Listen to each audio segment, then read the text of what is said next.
everybody, and welcome back to another ship review. And today I'm talking to all of you about the Tier 8 Soviet destroyer, the Kiev. Now, if you want the too long, don't want to watch the whole entire review, and you just want to know sort of a short blurb about what the ship is all about, pretty much you are a gunboat with some workable torpedoes, but basically your playstyle is to hang out between 10 to about 14 kilometers and pepper the hell out of everything in sight with your guns. That's pretty much the Kiev in a nutshell. Of course, I'm going to go into a bit more detail about the ship in a second. But, you know, for those of you who wanted the short, concise version, there it is. Okay, so slightly longer version now. What I'm going to do is I'm going to talk about some sort of key things about the Kiev at Tier 8 and what makes her really, really good as a destroyer. Although, I do have to point out that she is very good primarily for random battles. You know, a battle where you go and have fun. In ranked or any sort of competitive, probably not going to see her as much because in competitive formats, you're probably going to have to deal with caps and stuff a little bit more. In which case, I think the Benson is still going to be superior. But if you want to have a good destroyer for randoms and just have a lot of fun, Kiev is a great ship for that. Alright, so take a look at some of the key things. And the most notable thing, of course, is her guns. 130mm Russian laser beams of awesome. Fast firing, reload time of 5 seconds, and for some amazing reason, Wargaming buffed the HE damage again back up to 1900. Fire chance went up to about, I think, if I remember correctly, 8%, although you can buff that with Demolition Expert and Fire Flags. And all of that added together means you can have a fire chance of 11%. Which is nothing to make fun of. I mean, 11% on a ship that can fire at you every 5 seconds, and this is, by the way, without some of those skills that can make her reload even faster, you know, especially now that we have things like Adrenaline Rush. So, I mean, the ability to pelt you with HE with reasonable fire chance and good HE shell damage is scary. And, of course, they can actually pelt you from a good distance away and hit, because Russian guns have reasonably awesome arcs. Of course, don't discount the AP either. If you show a Kiev a broadside, she can punish you with her AP as well. So for those of you who are wanting to play the Kiev, if you've got targets that are angled at you, where you know your AP isn't going to be so effective, of course use HE. However, if you get something that's giving you full broadside, AP away for glorious damage. You know, glorious Russian guns. On top of the fact that the guns are awesome, I also mentioned the range, right? With AFT, 14.7 kilometer range. But you might be saying, but hey, patch 0.6.3 came out, and, you know, having more range might not be a great thing, right? Because you're always going to get spotted. Who cares? The Kiev, like all Russian destroyers, doesn't really give a damn that it's spotted. It can just go around and pew-pew everything and not care because, you know, first of all, they're destroyers, and they're relatively small at distance. And second, they're relatively agile, and they're reasonably, okay, no, not reasonably, they're incredibly fast. You know, because when the Russians built destroyers, they decided that making speedboats was really what they wanted to do. So the Kiev, with a speed flag, goes 44.6 knots. And if you hit speed boost, she just goes at ludicrous speed. Yeah, so Kiev, insanely fast. Now that coupled with a turning circle radius, that's not amazing. I mean, 690 meters is nothing great for a destroyer, but that coupled with a 2.9 second rudder shift time, if you equip the rudder shift module, the second rudder shift module, by the way, you basically have a destroyer that can stay at range, pepper you to death, and continuously dodge at range too, and make any sort of return fire very, very difficult. Now, there are two ways to build the Kiev, and it mostly has to do with whether or not you want to use torpedoes or not. The Kiev's second set of torpedoes go 8 kilometers, they go 55 knots, you know, and these torpedoes are serviceable, shall we say. They're serviceable torpedoes, and they're quintuple launchers, so every time you fire both sets, it's 10 torpedoes in total. That's pretty good. But if you're going with the gunboating build, which is, you know, more the agility, more the speed, whatnot, you're probably not going to be maxing concealment. So in that case, these torpedoes are used primarily as sort of a defensive torpedo set where, you know, if somebody's pushing into your torpedo range and then you just fire them as you're retreating away, then the torpedoes, you know, the 8 kilometers, it's enough. But if you're thinking about using them more frequently, maybe as a slightly more offensive set of torpedoes, you know, where you're trying to set up into proper positions to get torpedoes off, probably better to maybe equip a concealment module and to go concealment expert on your captain. You know, those are just things to think, you know, sort of keep in mind. Typically, though, with a Kiev, you really don't need to use your torpedoes. You can do just fine sitting in range and just peppering the hell out of people with your guns. I mean, I think 80k games as a gunboat or 90k damage games should not be that hard if you're playing this particular ship. She also has very, very good gun layout, by the way. You know, just like pointing your bow in, you've got 4 guns. So, you know, you should be able to basically turn your ship, point your bow in, turn away, bring all of your guns to bear, go away a little bit more, fire another salvo, turn your ship around, so on and so forth, and continue to lob shells at enemy ships. In terms of modules, right, so there's a couple of different builds I mentioned, right? I mean, one is to go with concealment system, right? And if you're going with concealment system, you might want to consider getting steering gears mod 2. Now, if I'm going with steering gears mod 3, you probably want to consider things like propulsion mod. Propulsion mod just so you can mess around with your speed and just juke people even harder, right? Typically, when you're playing the Kiev, you're kind of laughing at the enemy. It's like, hit me if you can. You know, a little bit more like that. Now, if you happen to get lucky and you open a super container with the speed boost speed boost module that buffs your speed boost consumable, then in this particular slot, I would recommend getting that speed boost module because, hey, you know, if you can zip around at high speed constantly, so much the better. Aside from that, I would say get aiming systems mod 1 and go with main armaments mod 1. Now, in terms of your captain, let's see. Key things to get on your captain on your first 10-point skill. As you notice, I only have 10 points here. I would say get preventive maintenance, get last stand, get demo expert for those extra fires, and get AFT for that range. Once you get past that, other skills you can possibly consider getting: adrenaline rush, basic firing training, yay for ever faster firing guns. You might want to consider getting things like potentially concealment expert, again if you want to use your torpedoes more, or you get things like survivability expert, just make your ship that much tankier and that much harder to deal with. You know, you can also get things like superintendent if you feel like you need that extra charge of smoke or that extra speed boost. All things that are quite viable in a Kiev. And that's pretty much, you know, everything from the port view. Let's take a look at her glorious gunboating style in battle. So let's take a look at a battle. This is by the Ferret Army, who's playing a Kiev on the trap map. Now, a couple things I want you to focus on during the course of the battle. One, his distance away from the target that he's shooting at. And you'll see in a lot of cases, he's sort of going to be at that distance where it's comfortable for him to hit the enemy ships, not so comfortable for the enemy ships to hit him. So that's one thing. The other thing, of course, when you're talking about ships like the Kiev and the other Russian destroyers as well, is that really got to talk about capping. The Russian destroyers, most of their gunboats, are not that well suited for capping, unless, of course, you've got like an open cap that's not really being contested. But in a lot of cases, like for example this one where the enemy has an Akatsuki on cap, it's going to be difficult for a Kiev to get onto the cap and take it from the enemy ships. They're just going to outspot you first. However, it doesn't mean that you shouldn't be near a cap at all. Sometimes I see Kiev players, they go, well, I'm not supposed to be near cap at all. Hell, I'm just going to go, you know, further away from the cap and just pepper things at super long range and I ignore the cap completely.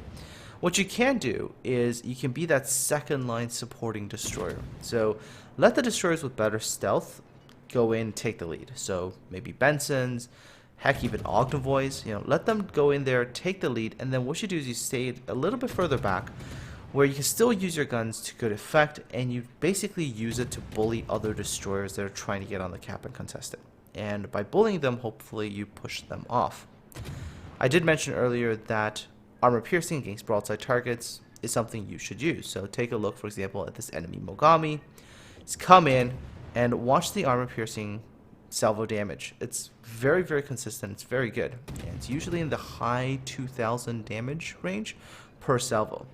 And so if you're up against something like a heavy cruiser that's giving you a broadside or a battleship, you can really rip off a huge chunk of HP in a very, very short period of time, assuming they, of course, continue to give you that broadside, right? Of course, if they angle, you just go right back to your HE again and keep shooting. One other thing, of course, about the Kiev. It has smoke, and it is very tempting to camp your smoke. But every time you deploy smoke, you're really making yourself a target for other destroyers to throw torpedoes into your smoke. So at most, if you are going to deploy smoke and you're going to go and sit in it, try to sit in it for a short duration period of time. don't wait for the whole smoke to run out, begin to end, because there's a high chance you will get torps thrown into your face. So try to deploy smoke, maybe sit in there for a little bit, chuck a couple of salvos, and then get the hell out of there, because assume the torpedoes are coming towards you. Now, the Kiev, unlike some of the other destroyers, after the 0.6.3 patch, it really doesn't care if it's spotted, right? I mean, for example, with that patch, like Japanese destroyers are really suffering now because their guns just not really usable anymore. I mean, the minute they fire them, they just become so easily spotted. But the Russian destroyers, they just don't care. I mean, they're so fast, they're pretty agile, and again, even at range, they can hit stuff relatively reliably. So in this particular case, Ferret's just throwing shells at the Samagi from 14 kilometers away, and when the Amagi does return a salvo, the chances of hitting Ferret is pretty low, and most battleships, they know better than to throw salvos at a destroyer that's in excess of, let's say, 12 kilometers. It's just the chances of hitting are so low.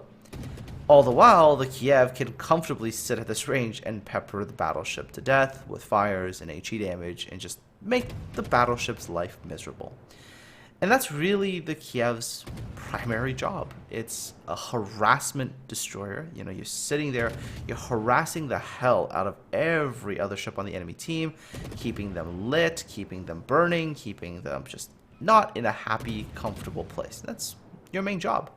And actually, that's the same role that a lot of the Russian destroyers actually have. Not just the Kiev. Like Khabarovsk does something very, very similar. If you happen to be playing something like the Tashkent, you're doing something very similar. Same with the Udroloi. You're just going around and you're annoying, shall we say, the enemy team.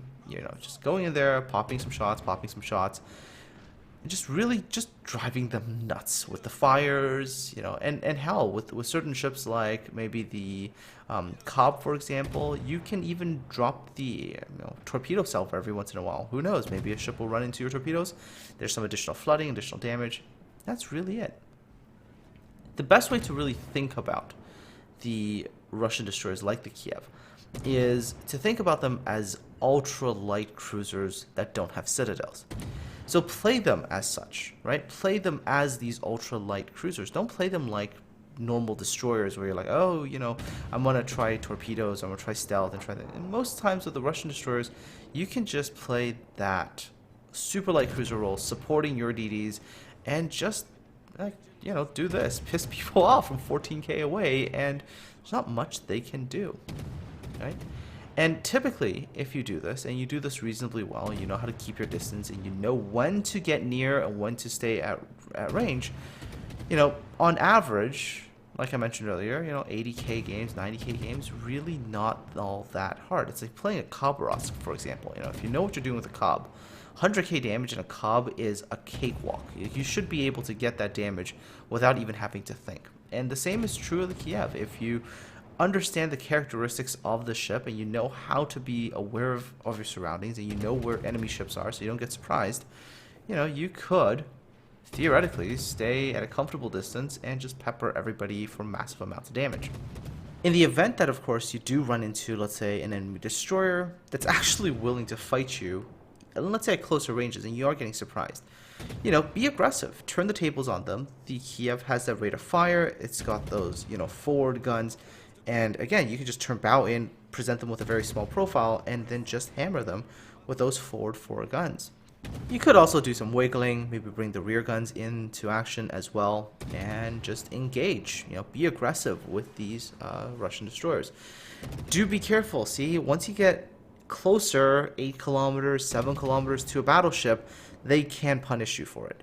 So in the case of that North Carolina, I was able to get off a couple of hits on Ferret, able to get some damage. Although the Kiev does only have destroyer levels of armor, so unless you are giving that battleship a good angle where the shells turn to penetrations, if you're giving it a broadside and the battleship's firing armor piercing, most cases all that battleship is going to get is a few overpens. So yeah, it's going to hurt, but you should still be you should still be around for a little bit longer. You're still in that fight.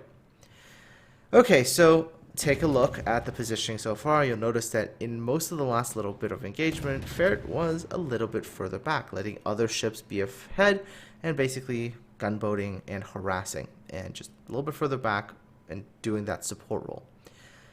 Again, here is an enemy battleship. Again, he's going to try to maintain that in excess of 10-kilometer distance and just pepper with guns.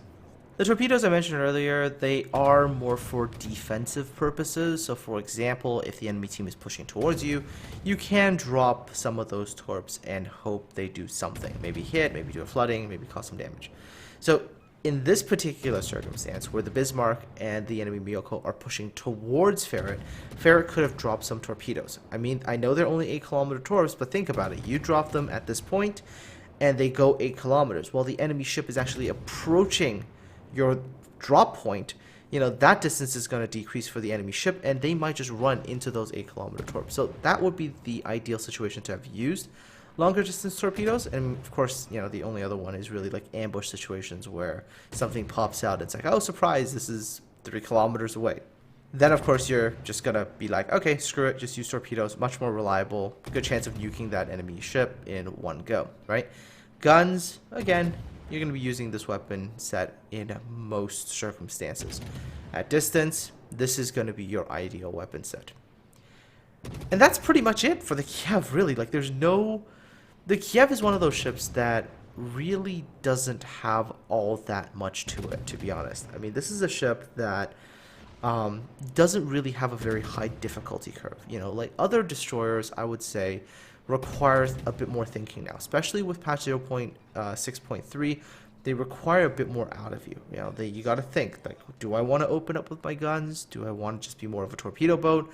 What do you want to do? I mean, I've heard things from people. They're saying that, you know, hey, now when I play ships like the Benson or when I play ships like the Fletcher, I'm going to be a lot more of a torpedo boat than before. You know, in the past, I would have been more of a gunboat, for example. Now I'm much more of a torpedo boat because that detection just really, really hurts.